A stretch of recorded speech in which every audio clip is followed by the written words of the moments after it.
Bine v-am găsit, dragii mei din Zodia Balanță, oriunde v-ați afla. Bine ați venit tuturor, atât dragilor mei abonați, cum de asemenea și celor care poate sunteți pentru prima oară pe acest canal. Bine ați venit tuturor. Azi voi face o lectură temporală, așa cum v-am obișnuit, fără limită de timp, o lectură pe care voi să o puteți urmări oricând doriți sau atunci când apare în viața voastră. Desigur, dragilor, un aspect important de care trebuie să țineți cont și anume faptul că voi vă construiți viitorul. Așa că vă rog din suflet să luați decât acele mesaje care rezonează cu voi, iar restul lăsați-le să zboare în univers, pentru că sigur sunt pentru alte energii, alte persoane care, într-o mai mică sau mai mare măsură, au o legătură cu Zodia Balanță. Cum de asemenea, dacă nu veți rezona cu această lectură, puteți viziona celelalte zodii, care pot reprezenta pentru voi ascendentul, lună, Venus sau oricare altă planetă importantă din cartea voastră natală. Așa că, dragilor, toți cei care aveți soare, lună, Venus, ascendentul în Zodia Balanță, această lectură este de asemenea și pentru voi. Și haideți să începem și să vedem care este energia voastră în acest moment.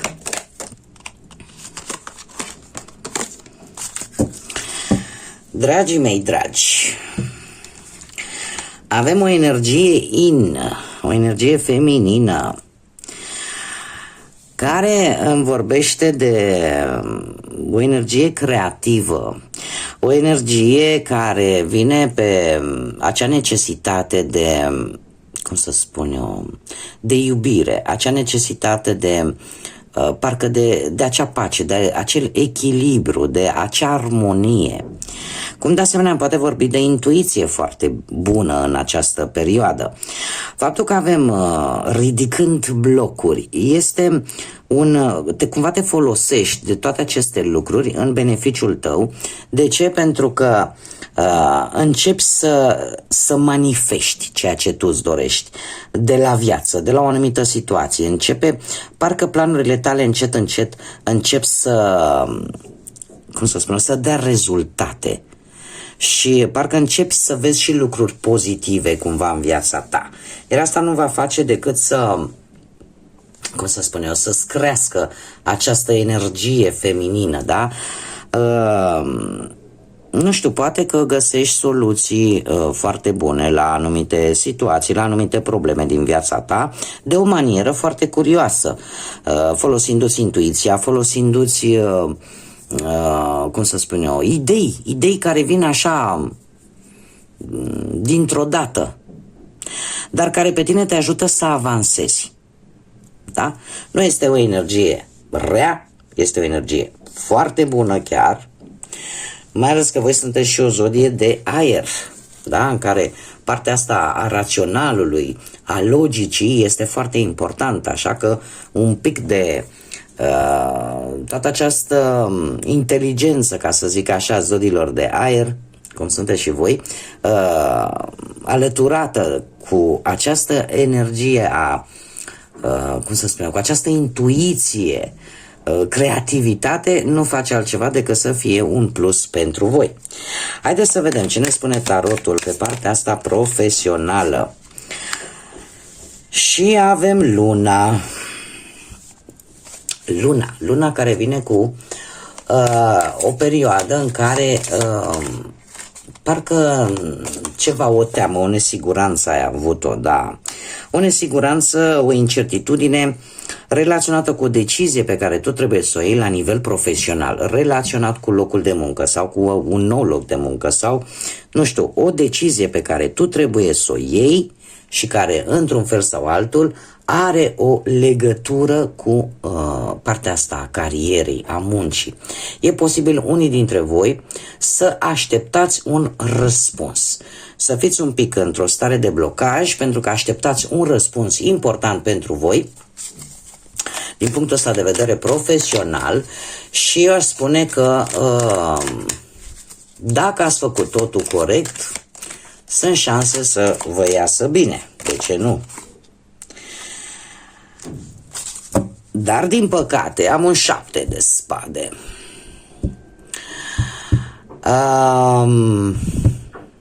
Dragilor,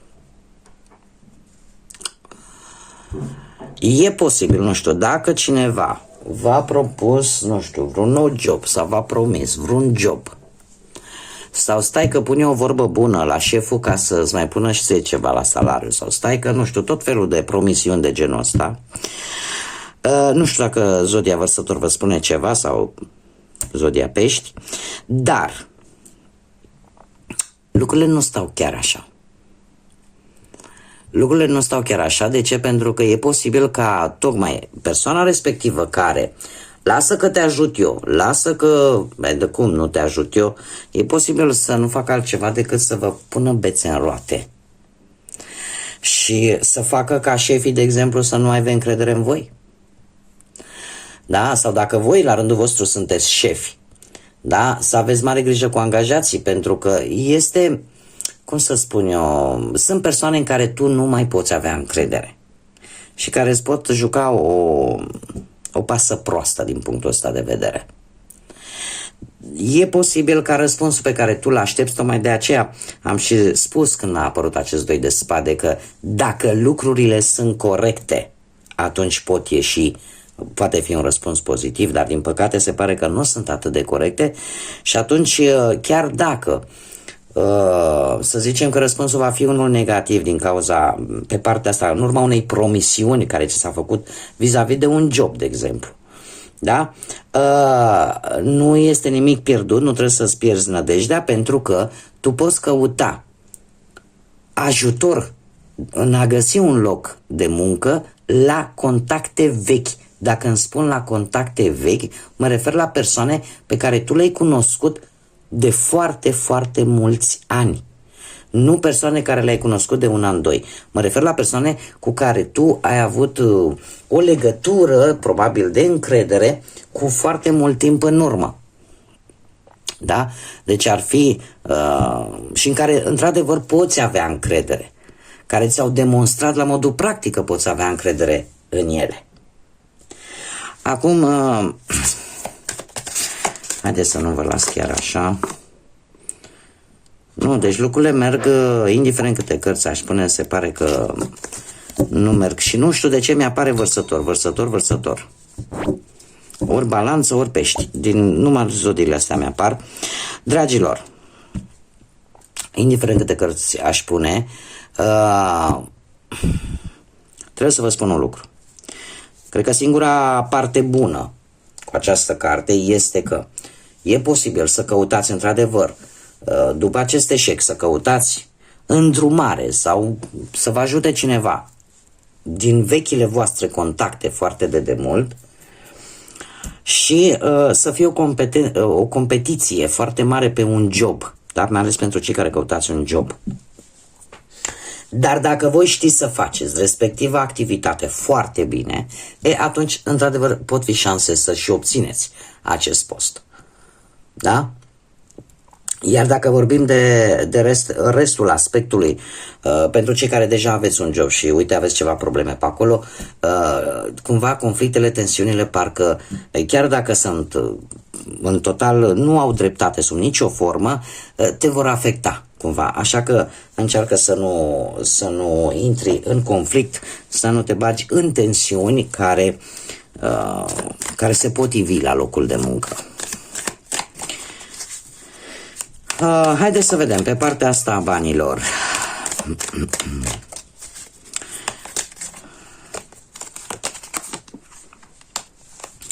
Avem un rege de bâte. Pe partea banilor se pare că ai avut istețimea de a obține lucruri, în general, lucruri de valoare, lucruri care să valoreze bani. Da? Asta într-un trecut nu foarte îndepărtat. Avem un paș de spade care îmi vorbește de anumite cheltuieli. Nu știu dacă ai făcut niște cheltuieli care nu prea trebuiau și asta să te fi dus, să te ducă un pic să ai ceva mici probleme cu finanțele. Totuși, faptul că avem această regină de spade care te poate reprezenta foarte bine și pe tine, asta îmi spune că înțelegi de plin cum va sta situația și chiar dacă sunt probleme, cumva, dacă nu reușești tu să-ți faci un plan de redresare din punctul ăsta de vedere financiar, atunci indicat ar fi totuși să nu faci cheltuieli din impuls, una la mână, și dacă într-adevăr situația este destul de gravă, ar fi mai indicat să apelezi la un specialist care să te ajute, cineva care are această abilitate de a rezolva anumite situații complicate relaționate cu banii. Totuși, în următoarea perioadă, acest paș de spade îmi spune că nu trebuie să faci cheltuieli care nu sunt strict necesare. Da? De ce? Pentru că dacă vei face aceste cheltuieli, de aici vor începe să apară problemele care mai târziu vor necesita ceva mai drastic, da? Care pot cauza ceva probleme. Trebuie să vă spun că știu că de multe ori veștile rele nu sunt foarte bine acceptate, dar eu nu fac altceva decât să transmit ceea ce cărțile îmi spun și nu este un capăt de drum. Trebuie să înțelegeți că energiile se schimbă în funcție de acțiunile pe care noi le facem. Da? Dacă noi, de exemplu, schimbăm ceva în atitudinea noastră sau facem o acțiune, atunci energiile se schimbă. Da? Bun, pe partea asta amoroasă, pentru cei care sunteți într-o pereche,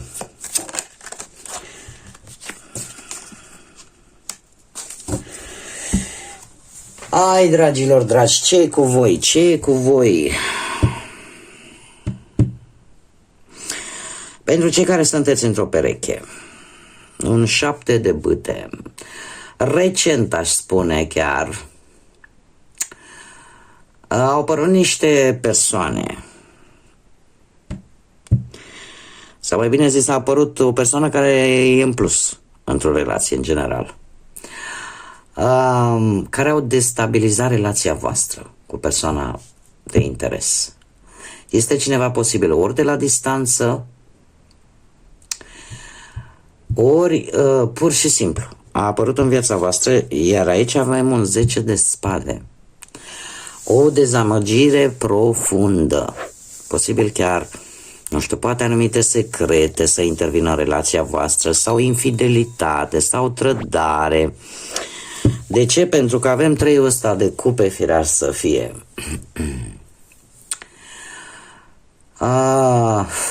Trebuie să vă zic un lucru.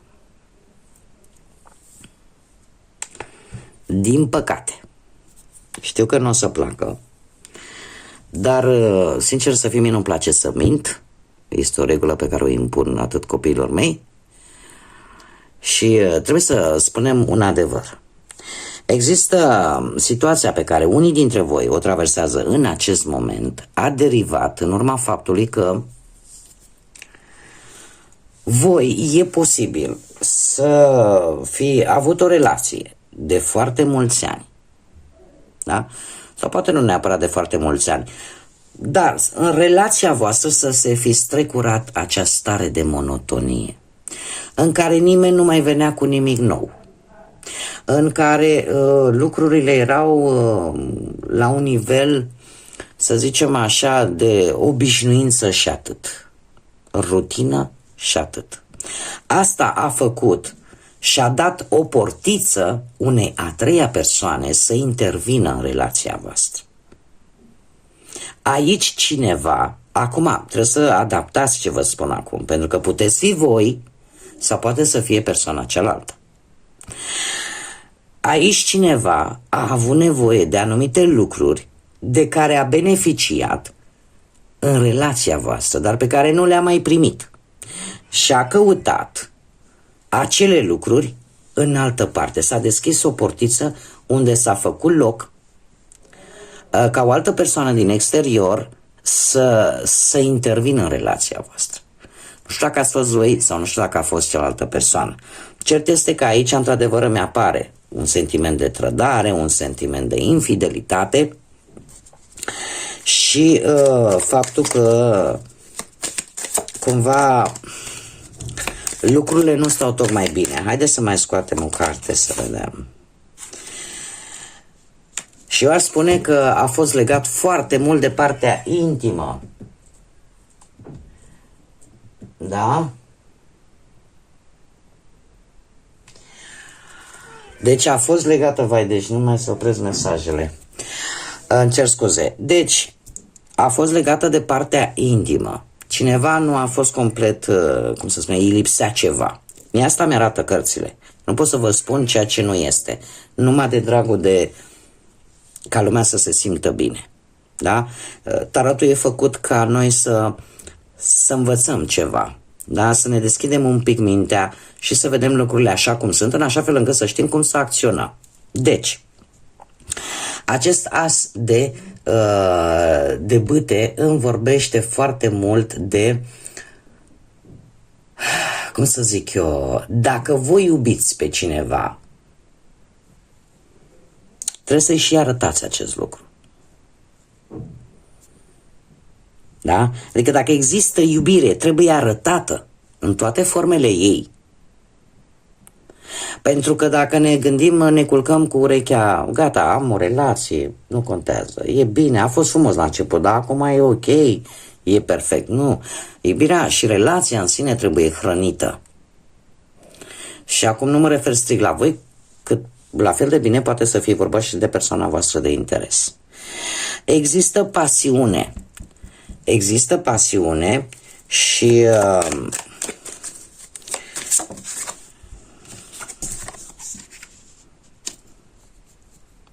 dragilor, chiar am pus mai multe cărți decât pun în mod normal și acest cavaler de cupe de la final îmi spune că aveți o conexiune solidă unii dintre voi, care are mari șanse să meargă către viitor. Și e posibil ca perechea voastră să aibă legătură cu zodiile de apă, rac, pești sau scorpion. Doar că voi, ori perechea voastră, trebuie să manifestați această iubire, pentru că există. Deci există. Știu că poate acum spuneți, dom'le, n-are cum, că m-a înșelat, să se ducă-se pe pustii. Pentru unii dintre voi e posibil să fie așa. Dar mie ce mi-arată cărțile pentru situația pe care o am aici, îmi spune că cumva se va întoarce la voi. Deci există sentimente, dar cred că singura problemă care a existat aici între cea de-a treia persoană și unul dintre voi este pur atracție fizică. Nimic mai mult. Deci atracție fizică, o manifestare, acea chimie, da? Intimitate, da? Și cam atât. Da, asta ca să o lămurim. Deci, există șanse? Da. Există șanse. Cumva, cavalerul de cupe este mesagerul dragostei. Și vorbește foarte mult de cineva îndrăgostit. Da? Totuși, voi trebuie să adaptați. Da? Fiind vorba de două persoane, că sunteți voi, că e persoana voastră de interes, voi trebuie să adaptați în funcție de situația voastră și să știți care, cine și cum este. Ce pot să vă spun decât că toată această trădare, dezamăgire a fost din cauza faptului că a lipsit probabil acea intimitate de care are nevoie totuși o relație. Acea chimie. Pentru cei care sunteți singuri, avem Marea Preoteasă. Dragilor, ce e cu voi că aveți așa un magnetism în ultima perioadă și aici se vede foarte accentuată această energie această energie feminină. Un magnetism. Un magnetism care a făcut ca anumite persoane să vină către voi. Totuși am un 4 de cupe care îmi vorbește de un moment de gândire profundă în care voi totuși vreți să vă eliberați de ceva din trecutul vostru. Cumva e ca și cum mai spune că ați primit propuneri ați primit, da? Doar că voi încă parcă ceva din trecut vă ține agățați. Am un 3 de bâte care îmi vorbește despre muncă în general. Cumva vă cufundați foarte mult în muncă și parcă nu vă faceți timp și pentru a închega noi relații. Dar oferte vin. mare grijă că le puteți pierde, tocmai pentru că sunteți foarte focusați pe viața profesională sau pe orice altceva și nu prea dați importanță la viața asta personală, da? În dragoste. Ce-ar mai fi de spus că treiul ăsta de bâte în general ne vorbește de a obține ceva. Nu știu, poate într-o călătorie, sau poate ești dedicat foarte mult către studiu, sau poate pur și simplu vrei să deții un control în ceea ce privește această șansă care vine către tine, această ofertă care ți se face din partea unei persoane. De asemenea, mi-apar zodii, ca și zodii, mi-apare zodia Pești, Rac și Berbec.